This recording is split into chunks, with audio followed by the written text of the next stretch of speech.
नमस्कार, मैं आर.के. ललित संस्कृत संभाषण में आप सबका हार्दिक स्वागत करता हूं। ललित संस्कृत संभाषण के क्रम में यह बोर्ड परीक्षा संस्कृत अनुवाद का चौथा भाग है। संस्कृत अनुवाद के इस भाग में केवल बोर्ड परीक्षा में पूछे गए महत्वपूर्ण प्रश्नों को ही सम्मिलित किया गया है। तो आइए प्रारंभ करते हैं। पेड़ से पत्ता गिरता है, वृक्षात पत्रम पतति। इस वाक्य के 3 खंड हैं।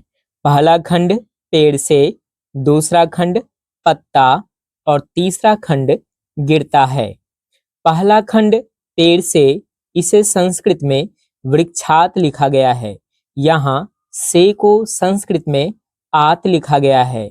इसी प्रकार से हिमालय से हिमालयात, विद्यालय से विद्यालयात, घर से गृहात इत्यादि का प्रयोग किया जा सकता है। दूसरा खंड पत्ता है, जिसे संस्कृत में पत्रम कहते हैं। तीसरा खंड गिरता है या गिरती है, जिसे संस्कृत में पतति लिखा जाएगा। दूसरा वाक्य पेड़ से पत्ते गिरते हैं, वृक्षात पत्राणि पतन्ति। इस वाक्य के भी 3 खंड हैं। पहला खंड वृक्ष से, दूसरा खंड पत्ते, तीसरा खंड गिरते हैं। पहला खंड वृक्ष से, जिसे वृक्षात लिखा गया है, इसे आप उदाहरण 1 में समझ चुके हैं। दूसरा खंड पत्ते हैं, जो पत्ता का बहुवचन है, इसलिए पत्रम का बहुवचन पत्राणि लिखा गया है। इसी प्रकार फूल को बहुवचन में पुष्पाणि, फल को बहुवचन में फलानि, कमल को बहुवचन में कमलानि, मित्र को बहुवचन में मित्राणि इत्यादि लिख सकते हैं। याद रखिए कि जिस संज्ञा के अंत में म हलंत हो, केवल उसी का बहुवचन आनी लगाकर बनाएं। जैसे मित्रम के अंत में म हलंत है, इसलिए मित्रम का बहुवचन मित्राणि होगा। पत्रम के अंत में म हलंत है, इसलिए पत्रम का बहुवचन पत्राणि होगा। लेकिन बालकः के अंत में म हलंत नहीं है, इसलिए बालकः का बहुवचन बालकानि न लिखें। तीसरा खंड गिरते हैं बहुवचन की क्रिया है, इसलिए इसका संस्कृत भी पतन्ति बहुवचन की क्रिया है। एक वचन पतति, द्विवचन पततः, बहुवचन पतन्ति। वह पैर से लंगड़ा है, सह पादेन खंजः अस्ति। इस वाक्य में है के लिए अस्ति लिखा गया है। आप चाहें तो अस्ति का प्रयोग छोड़ सकते हैं। इसी प्रकार से मुंह से गुंगा, मुखेन गुंगः, हाथ से लूला, हस्तेन विकलांगः, पैर से लंगड़ा, पादेन खंजः, पीठ से कुबड़ा, पृष्ठेन कुब्जः इत्यादि का प्रयोग कर सकते हैं। शब्द के लिंग पर भी ध्यान दीजिए।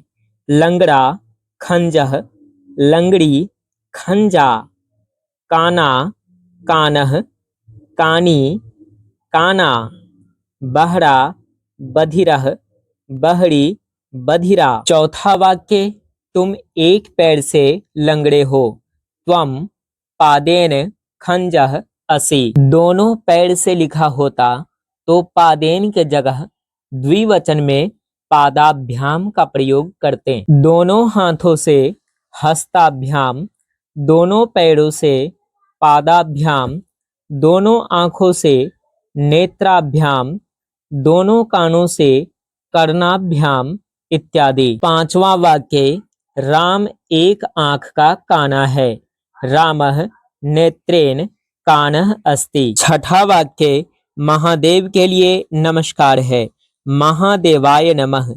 इसी प्रकार गणेश के लिए नमस्कार है, गणेशाय नमः।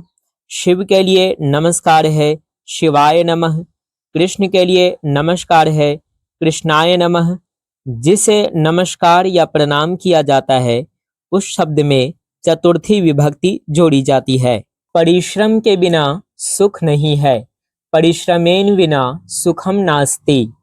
परिश्रम के बिना विद्या नहीं होती है, परिश्रमेन विना विद्या न भवति। भगवान के बिना सुख नहीं है, भगवता बिना सुखम नास्ति। राम स्वभाव से सज्जन है, रामः स्वभावेन सज्जनः अस्ति। के बिना को संस्कृत में विना लिखा गया है और जिस शब्द के बाद के बिना लिखा गया है उसमें तृतीया विभक्ति है। जैसे सीता के बिना सीतया विना, राम के बिना रामेन विना, कृष्ण के बिना कृष्णेन विना। तृतीया से सप्तमी विभक्ति पर अलग अलग वीडियोस बना दिया गया है, आप उन वीडियोस को अवश्य देख लें। आज के लिए इतना ही। आप अपनी समस्याओं को कमेंट में जरूर लिखें। शेष अगले भाग में सीखेंगे। तब तक के लिए आर के ललित को दीजिए अनुमति। नमस्कार।